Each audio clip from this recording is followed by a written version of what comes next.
Welcome to the Simplify Your Life podcast. It's Coach Simona, and I'm glad you decided to tune in.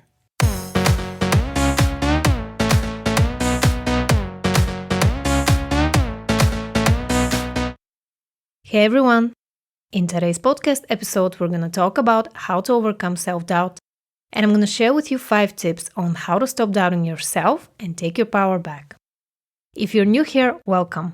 I'm Simona, certified life coach and author of the book 111 Ways to Simplify Your Life. I make weekly podcast episodes on personal development, so if that's something that you're interested in, make sure to subscribe. Now, before we get into my tips, I want to share with you that this topic is very near and dear to my heart, as I struggled with self-doubt for years. It took me 2 years to work up the courage to launch my coaching business. And I had all of these beliefs that I wasn't good enough, and no matter what I did, just wasn't perfect.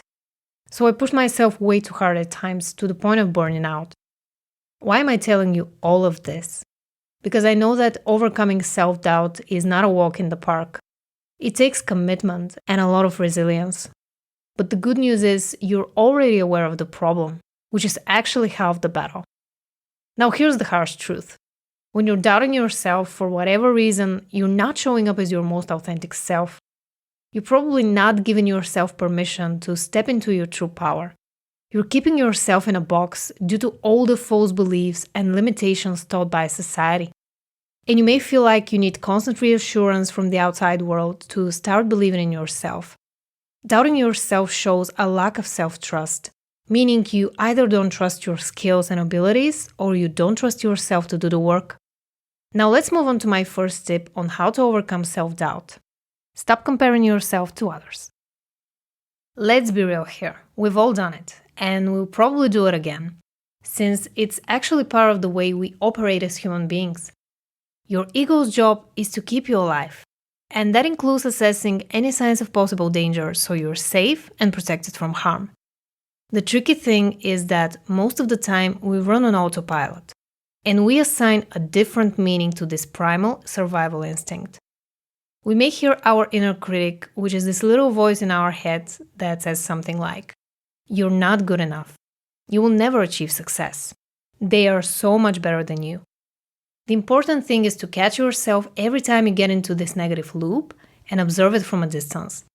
The more self-awareness you develop, the easier it will become to spot the inner critic and not let it ruin your relationships.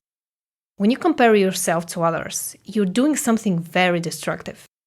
You're not only projecting your insecurities onto others, but you're also strengthening the false belief that you're not good enough, which is simply not true. I need you to remember that your worth is inherent, and no amount of money, fame, or external validation will change that. You're already enough. So it's time to realize that comparing yourself to others is simply a waste of time. So next time you catch yourself doing that, simply remember what I just said in this episode. We both know that it's up to you. So take your power back by taking responsibility for your choices. If you want to dive deeper into the topic of self-worth and self-esteem, watch my video on how to build self-confidence after this one. Just click the link in the description box below or visit youtube.com/coachsimona. Now, what else can you do to stop doubting yourself? My second tip is to focus on your strengths. To overcome self-doubt, you need to shift the focus from all the things that you think you're not doing well enough, or the areas in your life when you think you need improvement, to all the traits and skills you already have. Here are some introspective questions to help you reflect on that, and in time, reframe the way you see yourself.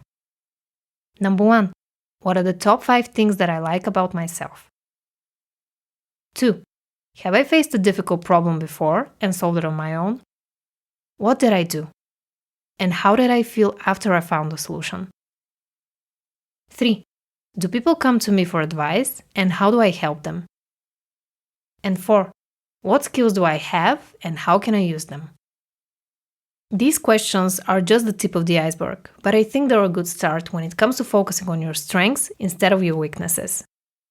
While it's important to be honest with yourself and accept yourself as a normal human being with flaws, we all know that when you focus on something, your mind has a tendency to look for patterns, and you will continue focusing on the same thing that you are trying to escape from in the first place. Which actually leads me to tip number 3. Reframe your mind. Reframing your mind is something that I cover in depth in my signature online program, which will actually open very soon. But for the purposes of this podcast episode, I would like to introduce you to the basics of neuroplasticity. Neuroplasticity is the change in neural pathways and synapses that occurs due to certain factors like behavior, environment, or neural processes. During such changes, the brain engages in synaptic pruning, which means it starts deleting the neural connections that are no longer necessary and strengthening the necessary ones. I'm fascinated by the way our brains work, and I'm truly grateful for Dr. Joe Dispenza's work. So if you're interested in diving deeper into this topic, I highly recommend his book, Breaking the Habit of Being Yourself. I will leave a link to it in the description box below. Now, another way to reframe your mind is to use tools from cognitive behavioral therapy. There's one in particular that I often mention on this podcast since I've seen great results with my clients. It's the Automatic Thought Record tool. It's all about tracking your thoughts, emotions, and behaviors. The main idea is to become aware of the link between all of them and overcome self-doubt by learning how to reframe your negative thoughts. It's very simple to use, and I've made a free downloadable cheat sheet that you can use daily to reframe your mind. You can download it by clicking the first link in the description box below or visiting bit.ly/thoughtrecordtool. And the last thing that I'm going to mention on reframing your mind is to use grounding exercises. If you have self-doubt, that's a sign you're living in your head and overthinking, instead of being in the present moment. So I recommend listening to episode 71 after this one. I will leave a link below. Tip number 4 is to take care of your needs. Whether we're talking about your basic physiological needs or emotional needs, they're all important. And if you're doubting yourself, it may be a sign that you're not taking good care of yourself. When you think about it, how can you trust yourself with the bigger things in life if you betray yourself with the little ones?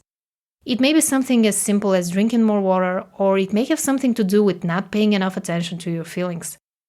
So, I have a simple exercise for you that will help you understand yourself better. Just ask yourself this question: what do I need right now? It's a simple but powerful question that will help you tune into your body and honor your needs. When you take good care of yourself, overcoming self-doubt will become a much easier task to handle. If you want to dive deeper into this topic, listen to episode 38 on how to take care of your own emotional needs. I will leave a link below. My next tip is to connect with others. Now that you're aware of all the negative loops your mind likes to get into and all the steps you need to take to overcome self-doubt, it's time to ditch the poor little me story altogether. That's right. Time for some tough love.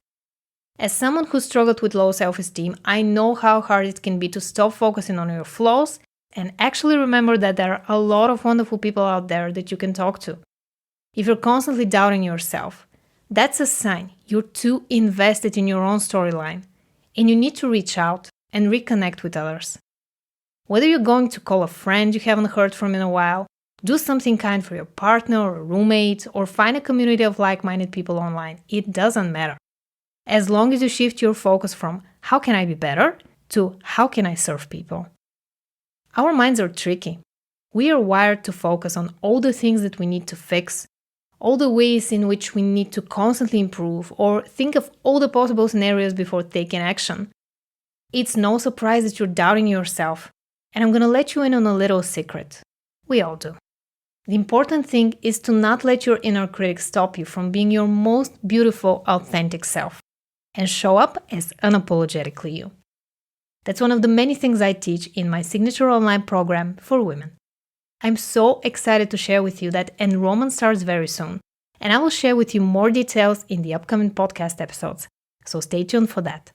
Now, if you want to be the first to know when it launches, make sure to sign up for the waitlist at coachsimona.com/waitlist. Thank you so much for listening. If you found this episode helpful, please like it. And subscribe to my channel if you don't want to miss out on my weekly podcast episodes. I'm sending you all my love, and I'll talk to you in the next one.